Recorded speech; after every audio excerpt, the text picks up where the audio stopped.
organizado con la siguiente matriz de pesos. Esta es la matriz de pesos. ¿Listo?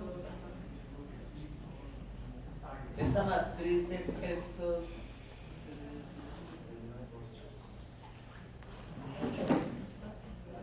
Aquí como que ya sobre ese traspuesto.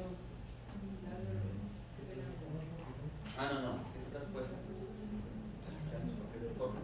Intentamos primero esa idea. ¿Qué dimensión debe tener la matriz de pesos de un mapa autoorganizado? ¿Qué dimensión debería tener? Entonces, en general, un mapa autoorganizado, como mencionábamos ayer, tiene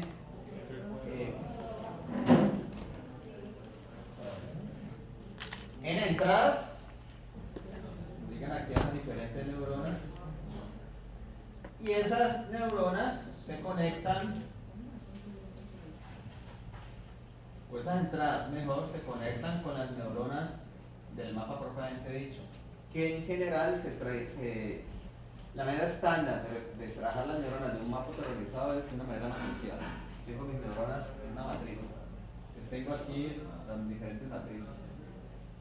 Mejor, las diferentes neuronas. Y vamos a suponer que tenemos M neuronas.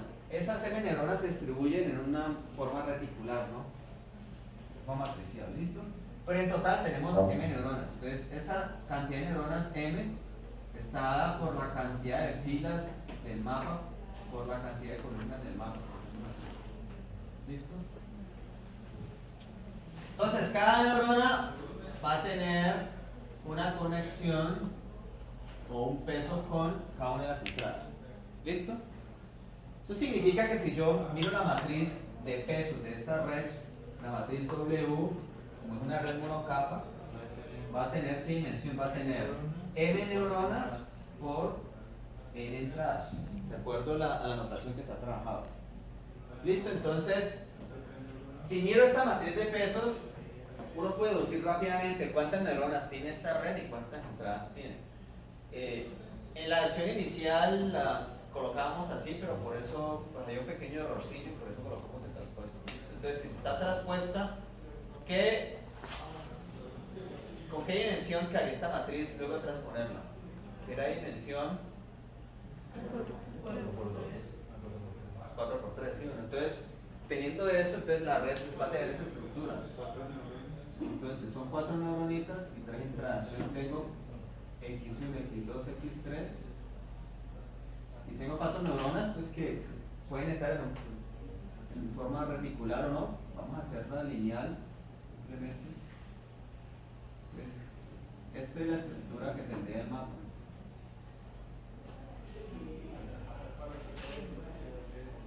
Entonces, la matriz W va a tener dimensión 4 por 3. Eso significa que cada fila de la matriz representa los pesos de una determinada neurona. En otras palabras, voy a copiarlos acá. 5, 2, 2, ¿qué serían? Serían los pesos de la primera neurona. Es decir, serían estas 3 flechitas que estoy aquí marcando. Sería W11, W12 y W13. Siguiendo la notación que ya sabemos. El primer índice de indicación de la conexión y el segundo de N, ¿no? Entonces, va a la neurona 1 y viene la 1, va a la neurona 1, viene la 2, va a la neurona 1 y viene la 3. ¿Listo? Entonces, son los 3 pesos de la primera neurona. De la siguiente neurona que tendríamos, 744, 744, este es 10, este es 6. Este es 6 y el último es 211. ¿Listo? Esa es la matriz de pesos. ¿Está claro hasta ahí esa primera parte? Es mi red. Ahí tengo la matriz de pesos. Entonces sigamos. Determine la actualización de pesos para la red neuronal, es decir, voy a modificar esos pesos que están ahí.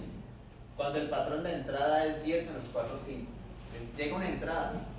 Entonces, me están diciendo que X, que es la entrada, vale 10 menos 4, 5. Con ese patrón vamos a empezar a hacer la operación para hacer el emplazamiento. ¿Listo? Yes. Bueno, aparecen otros datos, ¿no?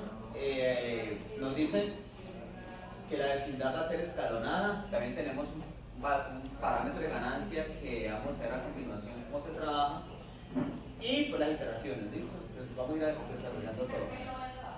Ahora bien, voy a presentar la fórmula general de actualización de pesos. Esta también está en Google. Mira acá en Google, por acá está el PDF.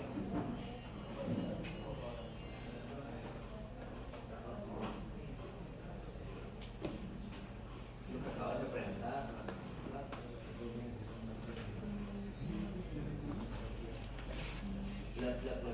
Esta es la fórmula que vamos a trabajar, ¿no? Entonces, si voy a actualizar los pesos, voy a tener en cuenta lo siguiente. El WI actualizado de la neurona va a ser igual al WI que tenga más el delta W. El delta W está compuesto por un alfa, que va a depender de la iteración, que es la ganancia, más un parámetro que vamos a llamar RS, que depende de la ganancia, que depende de la iteración mejor. X sub I menos el W sub I. ¿Listo? Entonces, ese parámetro es una ganancia. Ese parámetro es la desigualdad. ¿Listo? La desigualdad o hablamos ayer también. Es un valor que aparece ahí. Ah, ¿verdad? Qué pena. Profe, ¿está en el modo? Si esto está en Google, entonces ahí está la definición, ¿no? Entonces tengo el alfa es una ganancia o razón de aprendizaje, pero depende de la iteración. Está la vecindad, vamos a ver cómo se calcula. Está la entrada, y si esto lo manejo vectorial, pues yo podría restar el vector de entrada respecto al vector de la neurona en cuestión. De hecho, ahora lo hacemos vectorial para que vean que es más fácil y más, pero cómo simplificar, ¿no? Si es vectorial, entonces este ahí pues no sería la décima conexión, sino pues podemos representar la décima neurona, los pesos de la décima neurona. Lo importante es que la ganancia y la desigualdad son escalares, entonces no van a afectar pues la ecuación, pueden sin importar que sea escalar o vectorial. Bueno,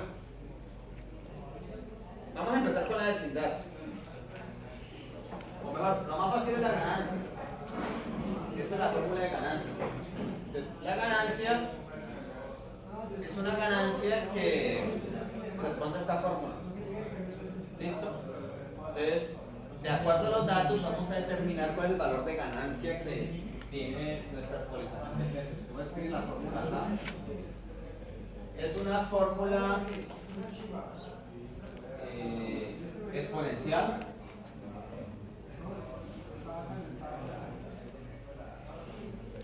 Entonces ustedes me van a ayudar a calcular la ganancia para este caso con los datos que nos dan en el...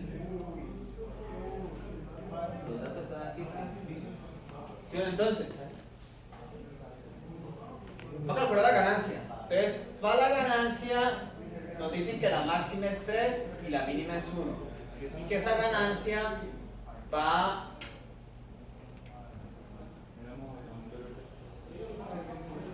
a modificarse en 500 iteraciones. ¿Sí o no? Esos datos son los que introduzco acá, es decir, la ganancia es una ganancia que trabaja de esta manera, es decir, empiezo una ganancia inicial que es grande y va convertiendo exponencialmente una ganancia final. ¿Sí o no? Y la ecuación que representa esta curva, digamos así, de crecimiento exponencial es esa. Entonces, la ganancia inicial, ¿cuánto vale en este caso? Es la mayor. La ganancia inicial, ¿cuánto valdría? 3. Esto vale 3. La ganancia final, ¿cuánto vale? 1. ¿Sí o no? ¿Qué más necesitamos? 500 iteraciones. Es decir, que el Tmax va a ser 500. Y el T, es decir, la iteración actual, ¿cuánto vale? 200. Aquí es un dato que me dan, ¿no? ¿Sí o no? Espérate, aquí veo... ok.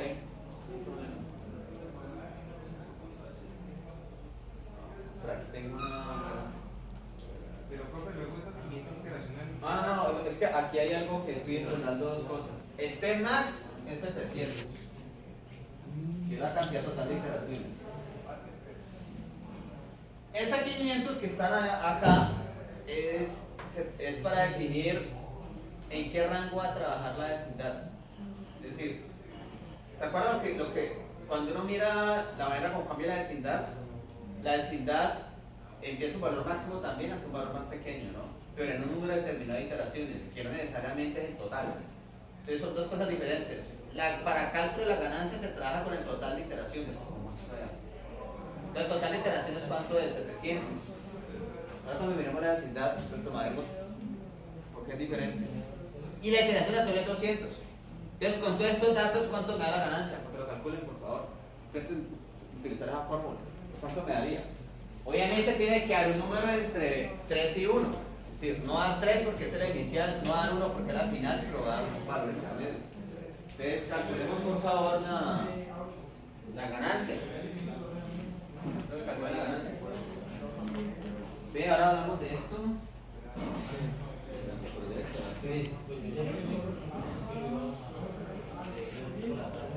Bueno, siempre igual para... Siento que hay un detallecito para que sea... Ahí tengo un par de comentarios. Lo miremos ahorita. Entonces, contarle la ganancia, es lo primero que hay que determinar. ¿Cuánto les da? Esa es la fórmula, por favor. La fórmula.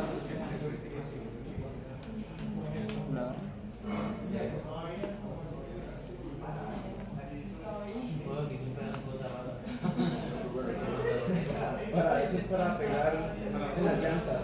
Para cuando se puncha. Ah, ya. Yo lo llevo yo.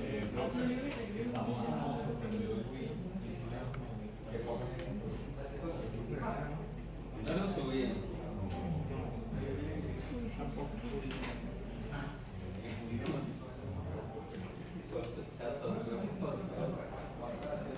Es decir,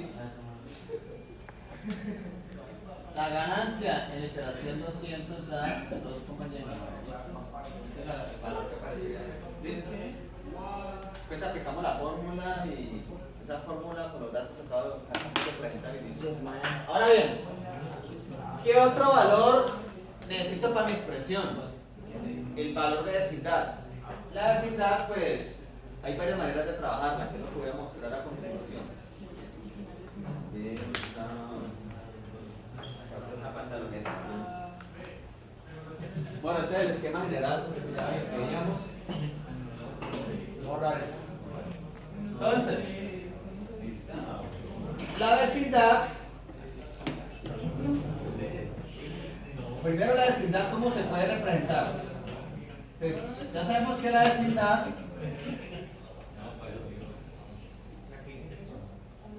es una región que se define alrededor de las diferentes neuronas. Esa vecindad se puede tener,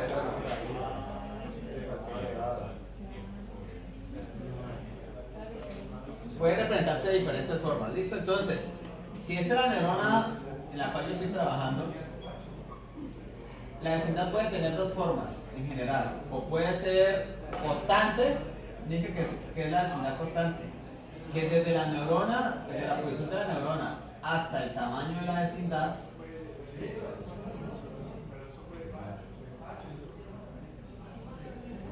supongamos que el tamaño de vecindad sea este,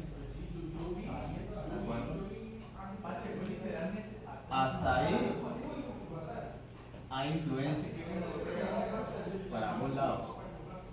Es una especie de ventanita.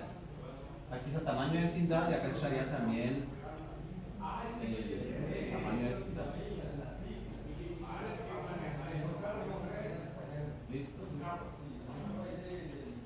Esa es la vecindad que llamamos constante, de hecho. Es decir, estoy en mi neurona y de ahí hacia los lados, cierto, dependiendo del tamaño, tengo una influencia. Y el valor que tendría para los lados, pues sería el que colocaríamos aquí. Ahora bien, Ahora tenemos que determinar cuál es el valor o el alto de esa ventana, ¿no? Entonces, este es el tamaño de la vecindad y acá hacia arriba tendríamos el valor de la vecindad, o de acuerdo a lo que está allá, acá tendríamos H de esto. Es decir, la altura de esta ventanita es el valor de la vecindad. ¿Sí o no? Vamos a tratar primero de esta forma, es decir, supongamos que la vecindad es constante, es decir, por ejemplo, si yo soy una neurona y la vecindad tiene tamaño 2, significaría, de acuerdo a lo que mencionábamos ayer, es decir, la primera fila es vecindad 1, la segunda fila sería vecindad 2 y la tercera sería vecindad 3. Si el tamaño de vecindad es, en este caso, es 3, ¿cierto? El H vale 1 hasta la segunda fila, es decir, por la vecindad igual a 2. Si yo soy la neurona que, digamos así, activa, en este caso, yo afecto a todas las neuronas que están a 2 filas. ¿De acuerdo? Entonces, el tamaño es, en este caso sería 2 y el H es 1. Es decir, vamos a modificarlos a todos. Y el H para la tercera fila sería 0. No tiene efecto sobre ellos, ¿no? ¿Listo? Pero el tamaño de vecindad va variando, porque el tamaño de vecindad, como mencionamos ayer, varía de un valor máximo a un valor mínimo. Es decir, empieza a decrecer. ¿Listo? Entonces vamos a ver cómo puede decrecer. Ahí es donde viene el concepto de crecimiento escalonado, que es como lo trabaja Mandel. Vamos a ver primero esas alternativas. Hay varias combinaciones que pueden surgir. Entonces, primero, vecindad fija, ¿de acuerdo? Pero con decrecimiento escalonado. Entonces, el decrecimiento escalonado, ¿qué significa? Que yo parto de una vecindad inicial, ¿cierto? Y llego a una vecindad final, con tamaño. Y voy haciendo escaloncitos, ¿cierto? Para pasar de esa vecindad inicial a la vecindad final que me estoy diciendo. Y yo tengo que, y uno con los datos puede calcular el tamaño de esos escaloncitos. Entonces veamos. ¿Qué me dice aquí? Ve, yo le embarré acá. No, porque es que aquí se. No, lo que pasa es que aquí está algo más. Hay un typo en ese código, en esta explicación. ¿En qué? Pues un errorcillo ahí en la digitación. El error es que está repetida ganancia y ganancia acá. ¿Bien?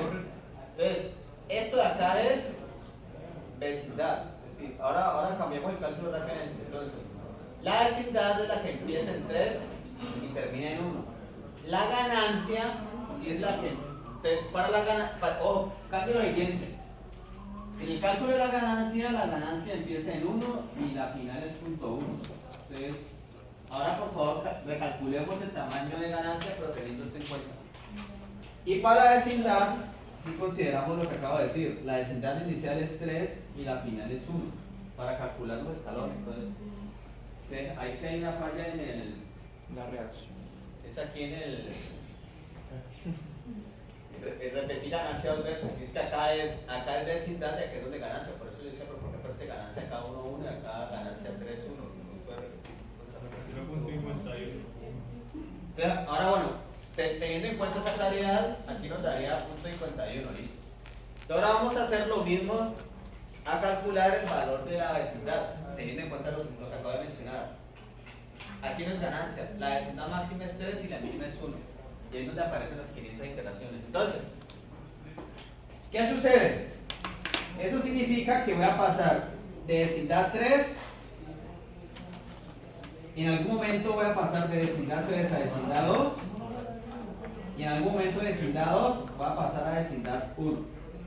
¿De acuerdo? Entonces, aquí estoy en 3, aquí estoy en vecindad 2, y aquí paso a vecindad 1. Y luego sigue ya constante. ¿Cuántas iteraciones se gasta el algoritmo para pasar de la vecindad 3 a la mínima, que es 1, para este ejercicio que nos dan? La relación nos dice que son 500. Entonces, en 500 estoy pasando de vecindad 3 a la vecindad 1. Entonces, yo hago ese grafiquito. Entonces, empiezo en 3, voy para 2 y en 500 bajo a 1. Entonces, significa que en qué valor se produjo este cambio, en qué valor pasó de vecindad 3 a vecindad 2. ¿Lo doy cuenta? Si la iteración actual es 200, ¿cuál es el valor de vecindad de acuerdo a esta curva? Vale 3. ¿De acuerdo? Eso significa que el tamaño de la vecindad para la iteración que tenemos vale 3. Y lo saco. Entonces, ¿cuál es el procedimiento? Primero yo hago la gráfica escalonada de cómo haría la vecindad, me ubico en la iteración que estoy trabajando y ahí donde me indica la curva es el valor de vecindad que yo uso, ¿no? Si la iteración hubiera sido, por ejemplo, 400, el tamaño de vecindad, ¿cuál hubiera sido? Pues 2. Depende del valor que me den. Entonces, para que lo tengan en cuenta, ¿listo?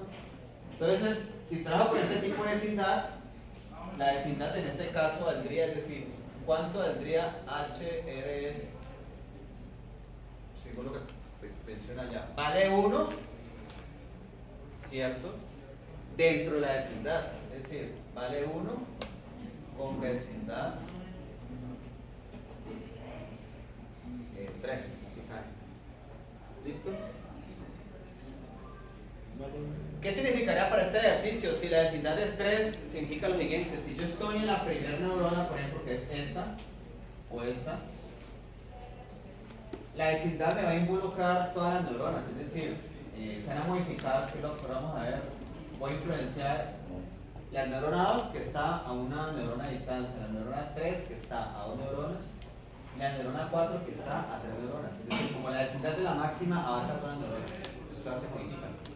Pero si en la gráfica me hubiera dado que la vecindad vale 2, por ejemplo, ¿qué significa? Si yo estoy en la neurona 1, solamente voy a actualizar la neurona 1, la neurona 2 y la 3. La 4 no se modificaría, porque no alcanza a estar dentro de la vecindad.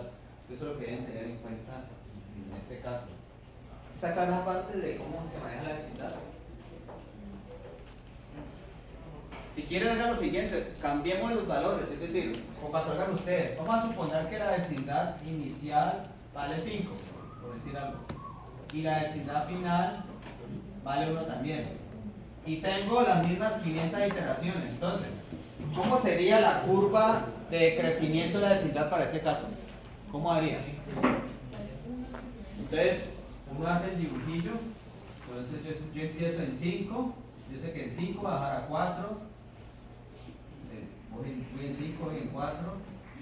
Voy por acá en 3. En algún momento bajo a 2. Y en algún momento bajo a 1, ¿sí o no? Entonces, el 1 lo va a obtener en 500. Entonces, la pregunta es, ¿estos escalones son iguales? ¿Cada cuánto? Es decir, ¿cada cuánto hay cambio de vecindad en este caso? Aquí me dice, cada 125. Entonces, 125, 250 y 335. Si la iteración me dicen que es 200, pues en 200, ¿cuál sería el valor de la vecindad? 4. Yo lo leo ahí en la figura. Y lo otro es, hay que tener en cuenta lo que les digo. Dependiendo del tamaño de la vecindad, pueden haber neuronas que no se modifican sus pesos, porque no quedan dentro de la vecindad. Lo que decía ahora, si yo soy la neurona activa y mi vecindad es solamente 1, yo actualizaría, yo tengo influencia solamente en la primera fila. Las de fila 2 y 3, no los influencio y ellos simplemente no van a modificar sus conexiones. ¿Listo?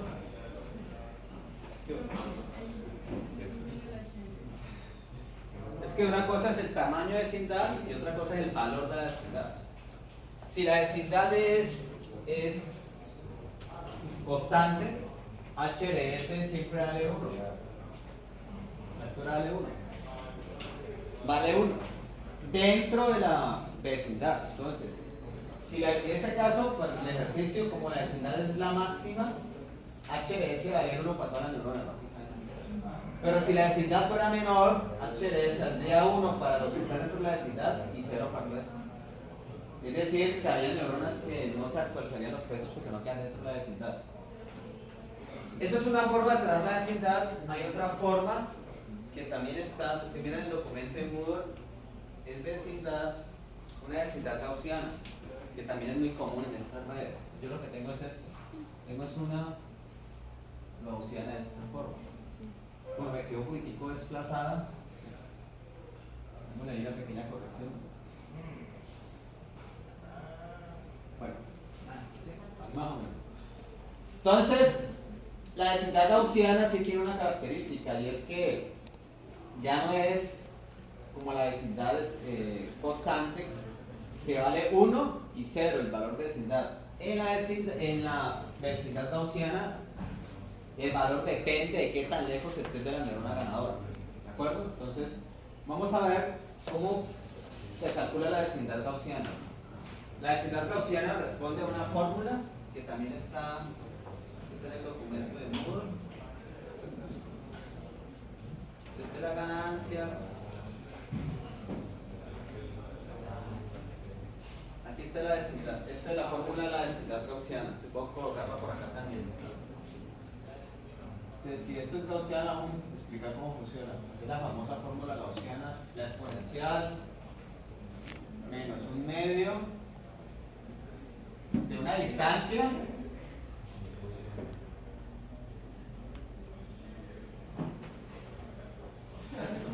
¿de acuerdo? La fórmula clásica de una función gaussiana. ¿Listo? Vamos a determinar los términos. Este sigma, como me están diciendo que el sigma se puede manejar de dos formas. Puede manejarse con un decrecimiento exponencial, como este,